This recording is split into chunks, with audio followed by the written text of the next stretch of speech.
you think is going to... Anyway. Hi, Rabbi. Hello, hello.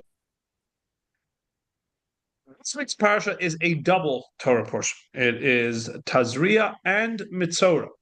And generally, the rule is when you have a double parsha, that there is a common thread weaving between the two parshas, which is why, of all the Torah portions, these are the ones that we choose to link. Now, what is in Tazria-Metzora is pretty obvious. More than the name would seem to imply, the content of the parshas make it obvious.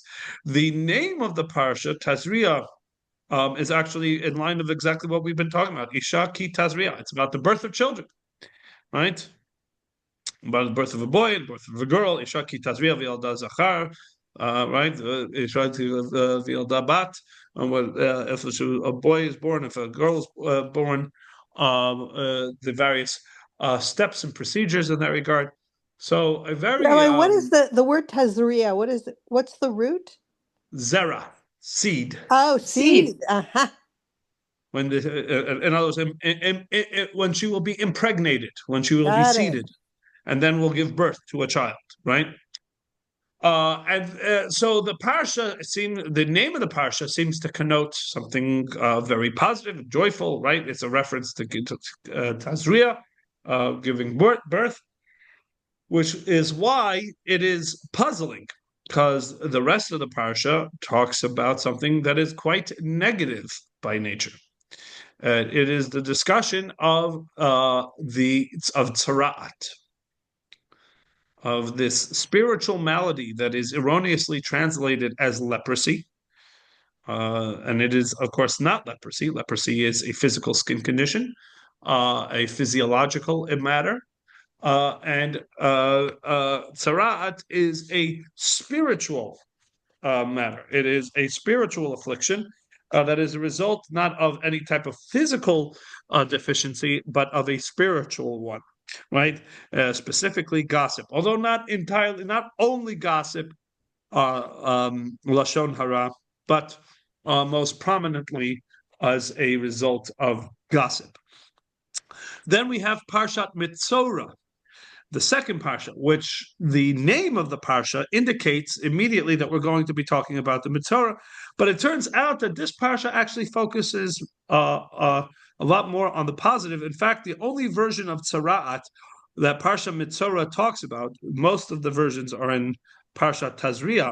The only version of Tzara'at that Metzora talks about, the second Torah portion talks about, is the one that actually might be a result of a positive development rather than a negative development. Because Tzara'at can show up on three places. The place number one is that it shows up on the skin, right?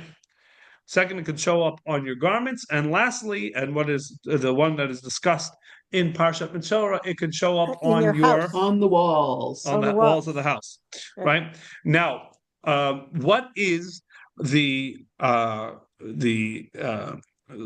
positive outflow potentially of the sarat on your house is that it might not be actually because of something that you did wrong, and God is not afflicting you, rather the opposite. The sarat on your skin and sarat on your clothing is almost universally due to something wrong that you did, and this is part of your rehabilitation and penance, is to have the sarat show up either on your skin or on your clothing. But tzara'at on the house might actually be a result not of anything wrong that you did, but rather because when you have tzara'at on the house, you have to knock down that wall, if not the whole house, depending on if the tzara'at spreads, which is obviously a very devastating thing to an individual, and they'll say, woe is me, right? Until they find out that no, that actually it wasn't because of anything wrong they did, and God was not actually punishing you or bringing any negative consequence, but rather to help you discover that there was something behind the wall, as the Talmud cited by Rashi explains that there were times that in Israel where when the Jewish people came and conquered the land, many of the earlier inhabitants of the land, specifically the seven nations, right? The Canaanites, Amorites, Hittites, etc., would believe that, okay, for this moment, we have to abandon, we have to kind of engage in a strategic retreat because Israel's coming, the Jewish people are coming in with a tremendous amount of momentum, but we will eventually get back. And so instead of lugging all of their treasures with them, they left them in the houses that they were sure they will eventually reconquer back from the Jewish people, and therefore, once again, avail themselves of all their treasures that they had hidden in the wall. So the Jewish people are living in houses and structures that actually have a great treasure right there, except that they don't know that it's there. Tzarad comes and afflicts the wall. Oh, woe is me. They knock down the wall, and voila, turns out there is a great boon for them, thanks to the fact that they pulled down this wall. That they discovered because they pulled down this wall. So that is the one version of Tzarad that's discussed. And Tazria-Metzora happens to be the one with a potentially, not always, but a potentially positive ending. Yes, Paula. Isn't two things about the treasure in the walls. First of all, it sounds very close to me to ill-gotten gain because it just wasn't anything that Bnei Israel did. But number two, it's from the Canaanites. So it's really ill-gotten gain. It's like that. But it's not ill-gotten. Well, correct. First of all, to and that second point, of all, don't you think the law of found objects should apply? Well, so here's the thing. To your point, Paula, just to, in a sense, push on that a bit. The house that they're living in was built by that same Amorite, and it's worth obviously a lot of money and a lot of whatever it is, and they're just moved in for free, as it were, right? And the land is also. That's the thing. This goes back to the very first point where Hashem, where Hashem says that why start the Torah with Bereshit, right? Why couldn't we start the Torah with the first mitzvah? Amar Rabbi Yitzchak, the very first Rashi on the Torah, right? To prove that we have the land of why Israel. should the Torah? What? To prove that the land of Israel is ours. Correct. But you know what's interesting? It's not because why is the land of Israel ours based on that first? Because Hashem is the only right. Hashem is the only true master, right? And therefore, it's Hashem's land to whoever He wants to give it to. Well, it turns out that the master of the world, the creator of the world, is not only the master over the real estate; he's also the creator. He's also the master of all things, including gold, silver, precious gems, etc., etc. Everything that you think that you have is the reason why we say ultimately Baruch Hashem, right? And we say Miyadcha Hakol. From your hand is everything, God, and from your own hand, when we give tzedakah, we're giving back from your hand back into your hand, right? And if there happens to be in that wall, along with the silver and the gold, a little statue, is that from God? So then of course not. Then there's the loss of avodah zarah. Anything that was specifically used or designated for an avodah zarah had to be gotten rid of. But ultimately, anything that you do, what happens if again somebody pays you? What happens if it's forget if you found it for free? What happens if an idol worshiper pays you with gold and silver? Don't you have to have the same potential concern with that? I think so. So the answer is that there's entire books of halacha on this matter. Thank God, to a certain degree, we don't deal with this nowadays. But the Rambam talks about these things. The Rambam talks about in Hilchot Avodat Kachavim, in the book of Mada, in the very first book of his Mishnah Torah, he discusses at great length what it is that you are allowed to benefit from. If it was in the hands of a non-Jew, a pagan idol worshiper, not so much a concern is that it's in the hands of a non-Jew, but specifically the potential that this non-Jew used it to serve idols or what have you. Then there's, but that doesn't apply. It's not like a blanket rule that everything, any money or whatever it is from a non-Jew is automatically interdicted because of a potential use for idol worship. That reminds me of how the sometimes Jewish women don't want to buy wigs made from India because the women, Correct. No, that is actually a very real concern. So there are cases where there are certain things, and the Talmud talks about it, things that are primarily used for worship are things that you have to be far more suspect about. For example, wine. That's why we don't take wine from a non-Jew, right? Exactly. All right. And for example, monies of gold and silver that are resources that end up in your hands right around the day of their service. That they might have taken this particular coin that he's right now. Let's say they would go into their temples on Wednesdays, right? In the morning, and Wednesday afternoon, this fellow comes to you with a bar of gold, right? That might be a different concern, right? Because maybe this was the bar of gold that he brought into the temple and did some sort of service with it, or what have you.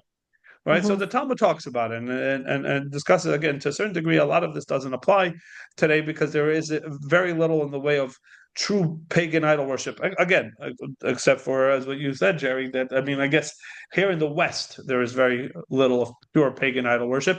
There are those that say there's certain elements of Christianity that are idol worship, depending on like certain doctrines of Christianity that have certain elements of paganism to it. But for the most part, it's not something we here in the West have to concern ourselves with. But and really in the Far East, most countries either are atheist, like China, or even Buddhism is not necessarily considered pagan idol worship, but Hinduism is. That's why, yeah.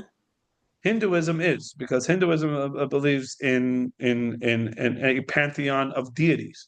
Right. Buddhism officially believes just in a human being named Buddha became enlightened. Right now, have they turned that into an idol worship?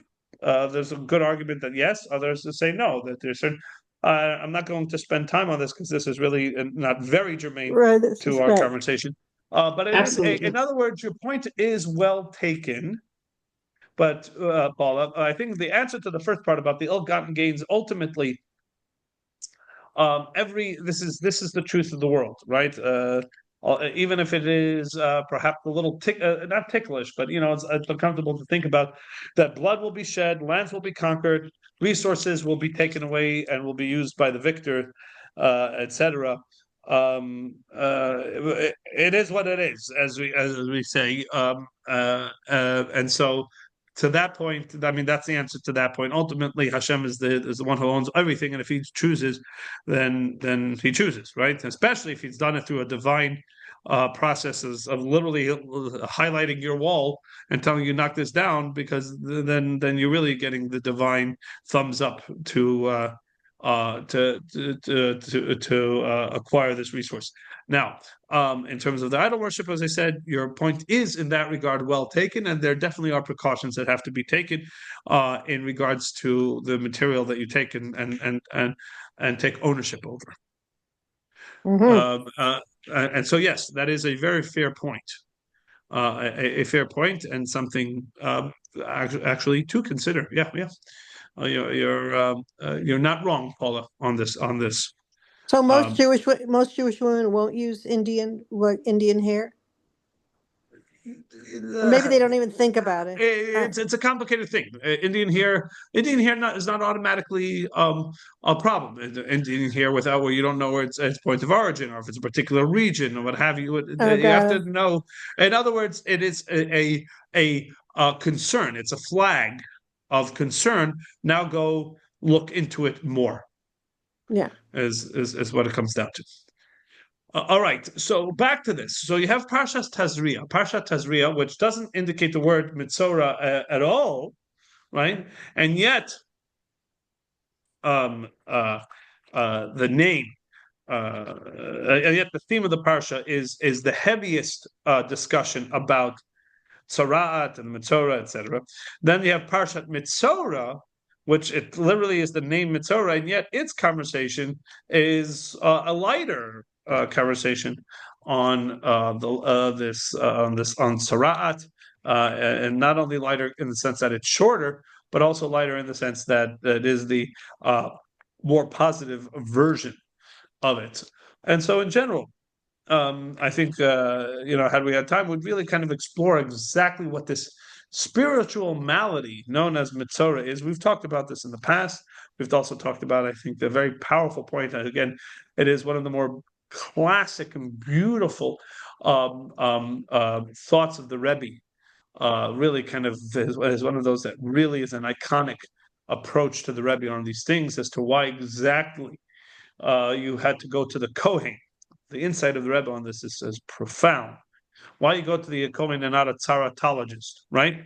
Ultimately, it's not the Kohen's decision just to make to decide if he thinks this person has tzaraat or not. He's supposed to look and read the symptoms purely factually, agnostically, and comprehensively, and the Torah spells a lot of ink discussing this. Yeah. And ultimately, which leads the Gemara to ask the obvious question: what happens if the only Kohen around has no clue what he's looking at? So then you bring in an expert. So does the expert declare? No, because the Torah says you have to have the Kohen declare.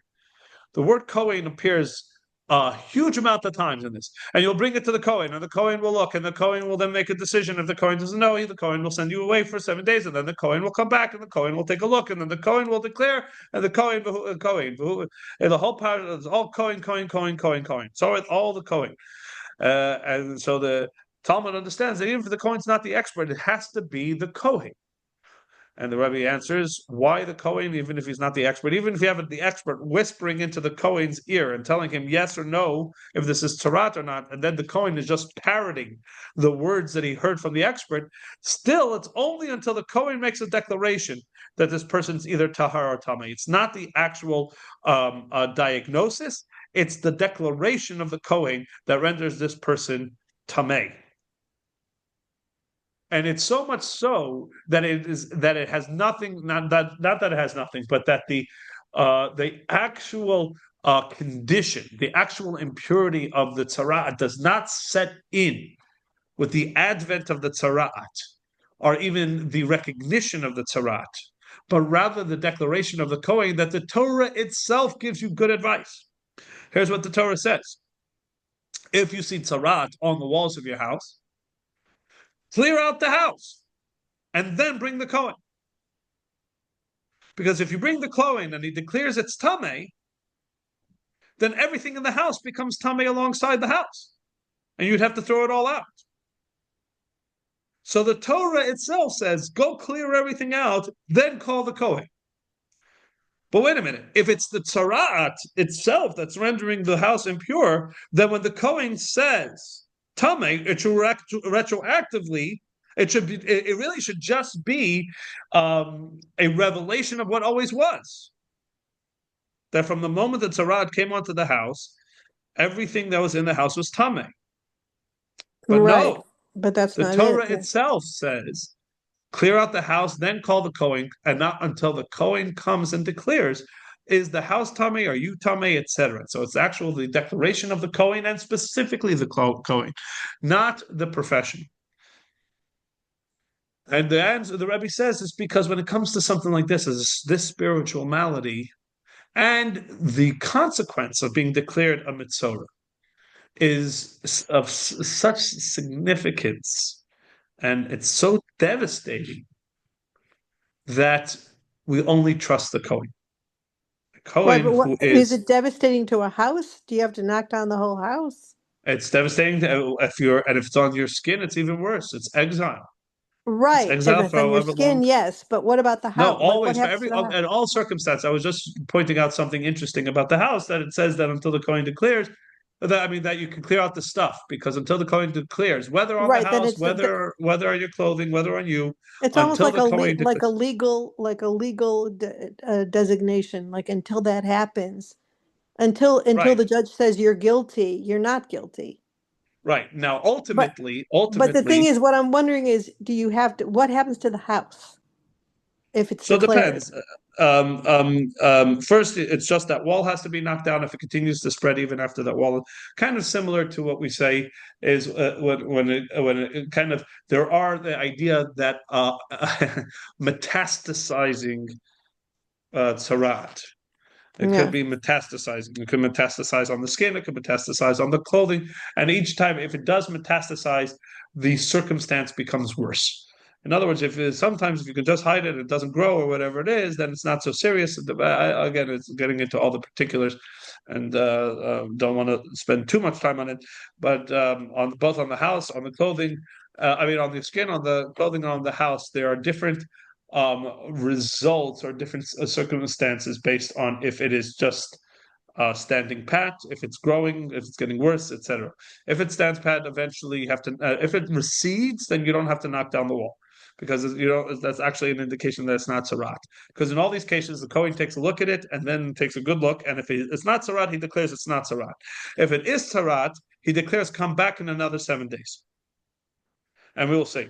If it recedes, it's not tzara'at. If it stays put, depending on what he saw the first time, it could be tzara'at, and if it grows, it's more likely that it is tzara'at. Yes, Paula. Just making sure that I understand this. If all of the signs are there, and the Kohen says, I'll come back in 7 days, and in 7 days, all of the signs are there, and does the Kohen have the ability to say there's not tzara'at here? No, because the Kohen is not allowed to violate the Torah. But ultimately, it does rely on the Kohen's declaration. So we're not going to have a circumstance where the Kohen will not declare what it is. But until he does, it is in fact not tzara'at. It's interesting. Now, because this gets to a point. This gets to an important point. And this is kind of where I wanted to go with this. So it ultimately is the Kohen. In other words, you have this expert. This expert looks at it, and empirically, this is every sign of tzara'at. This is tzara'at. And the expert declares it so. Tells the Kohen, this is tzara'at. Guess what? This person is still 100% tahor. Until the Kohen says, and just mimics the words he just heard from the expert, and says, this is tzara'at. Once the Kohen says it, that's when it becomes tzara'at. And it doesn't become retroactively. It becomes from that moment onward, from the declaration onward. So, now, you make an interesting point, Paula. What happens if the Kohen tries to game the system? Right? Is that what he was asking? Won't declare tzara'at. I was thinking about Kohanim later in our tradition, who were kind of corrupt. But that's all right. Oh, you were thinking that. Yes. So the answer is that can't speak to that because I don't know. There isn't a historical whatever it is, but this kind of gets to my point. Good. This kind of gets to my point. Why is it the parsha that seems to be so joyful by its name ends up being the one with this that goes into this long soliloquy about something that is truly devastating, and then the next parsha, Tazria-Metzora, which starts with this devastating name, then actually goes into a relatively happy circumstance with a potential, or at least a version of tzara'at that has a potentially happy outcome, which is, as we said again, the tzara'at on the house. And the answer is, I think, and this is key and important, that if a Kohen decides to not declare tzara'at, right?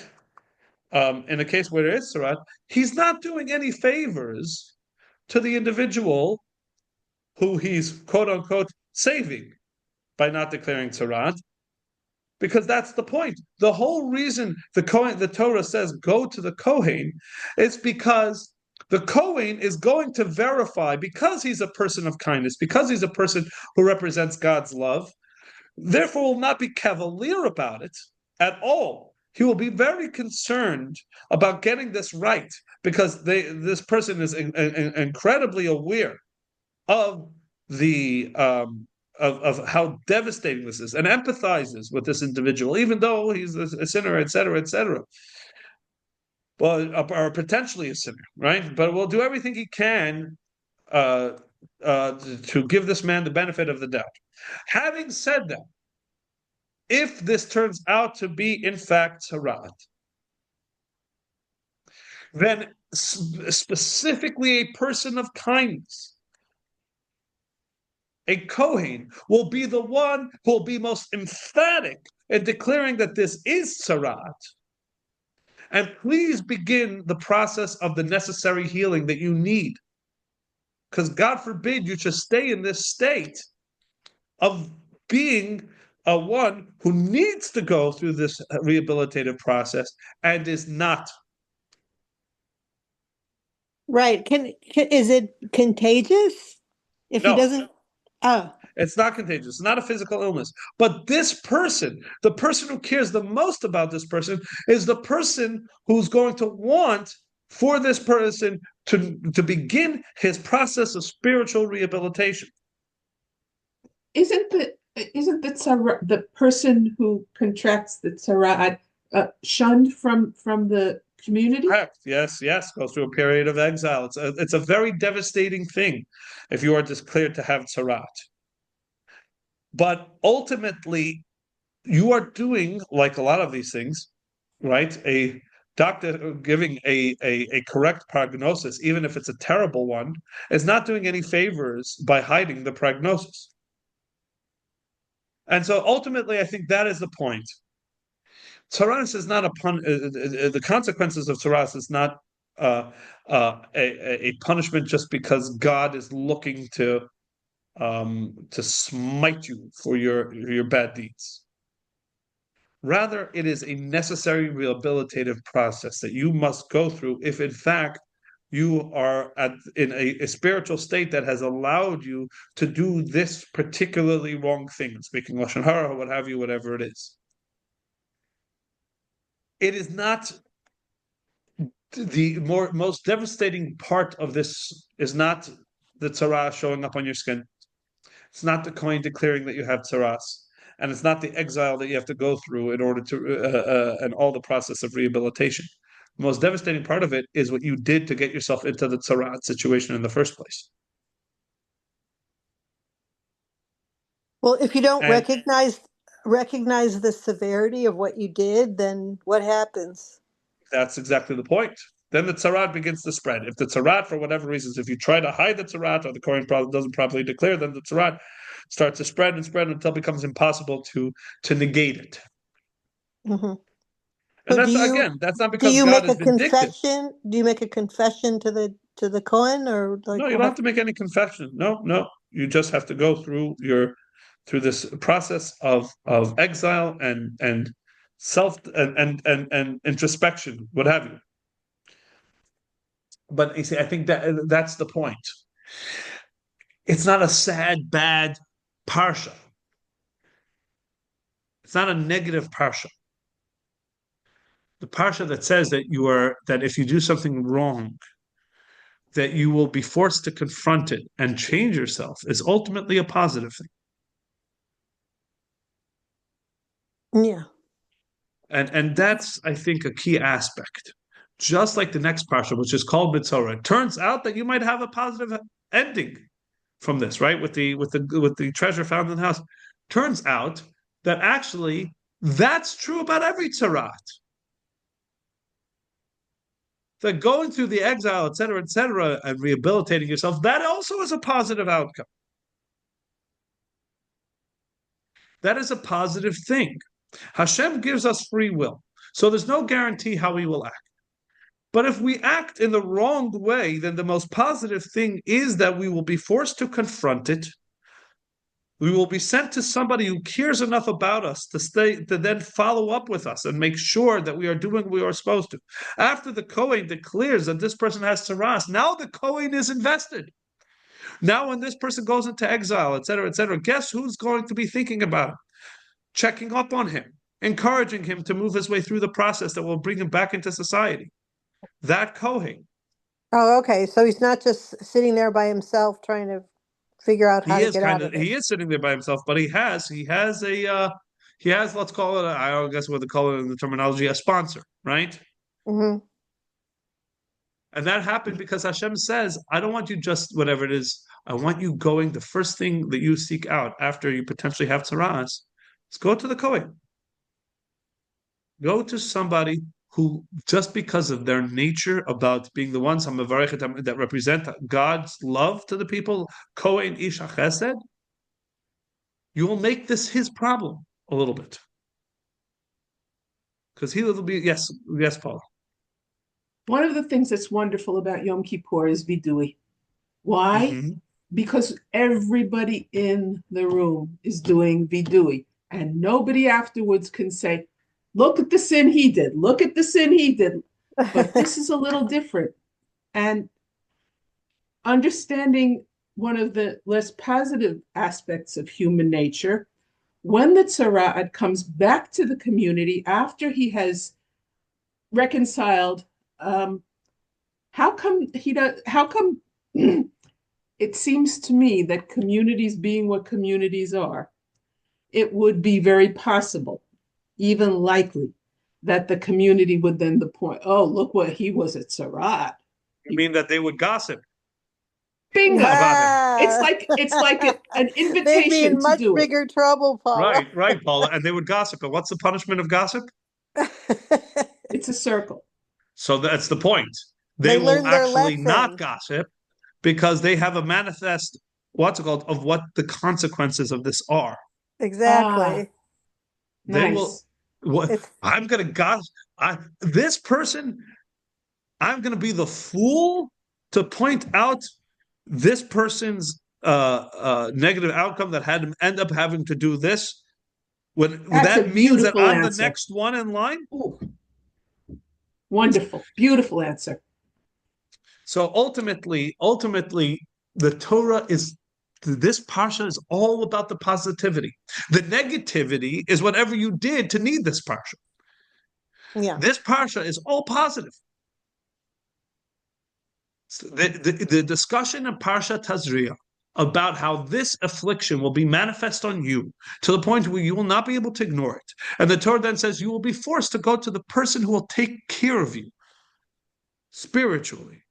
And you will have to go through that process. That's all positive. Yeah. The more negative thing is to do the ostrich. Right?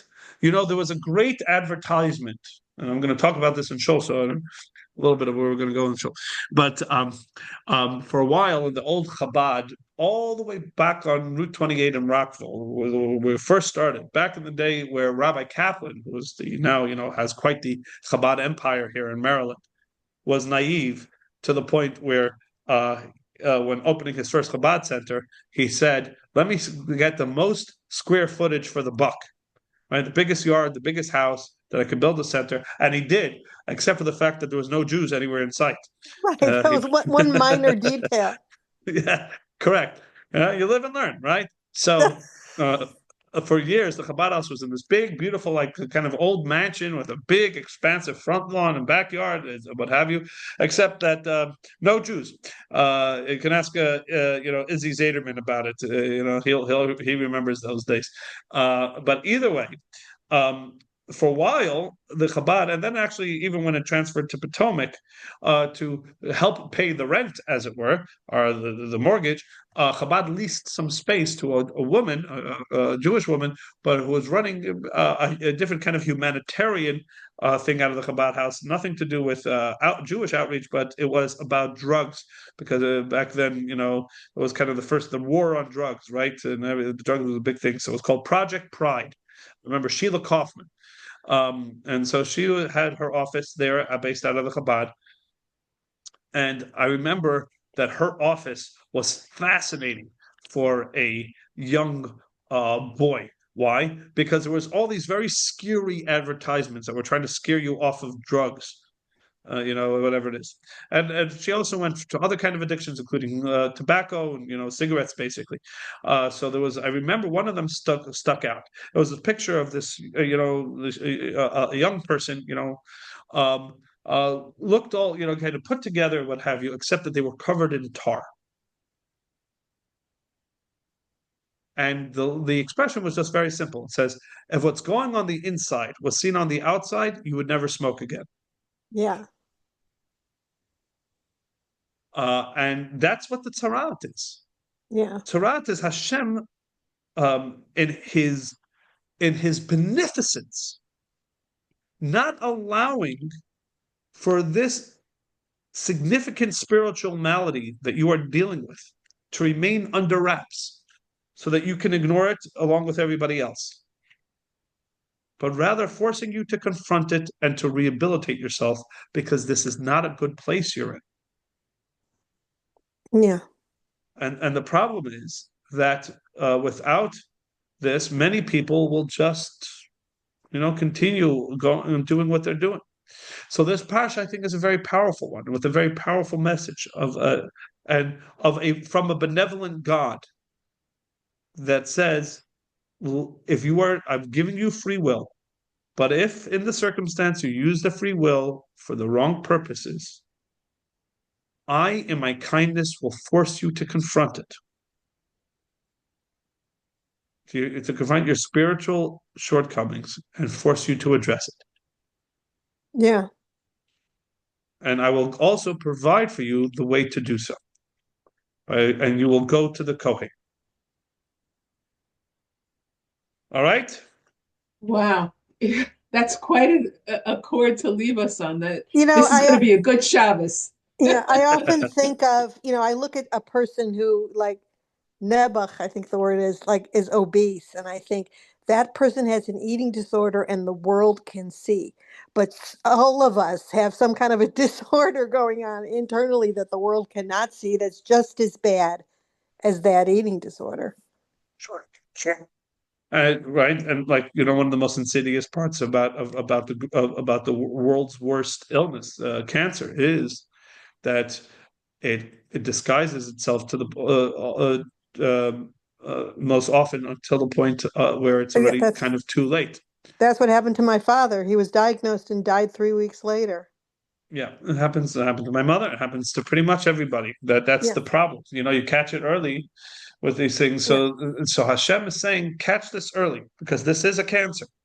Yeah. This disregard, this easy disregard for somebody else, which is kind of the hallmark of what a person who can go around the peddling gossip, etc., is engaged in, is a cancer. It gets worse and worse and worse, and metastasizes into other and more significant situations. And God says, I'm going to put it in an early detection system. And by the way, on the other note, and we'll have to go on this, but to what you were saying, Jerry, about the fact that somebody's obese, their disorders out there for the whole world to see.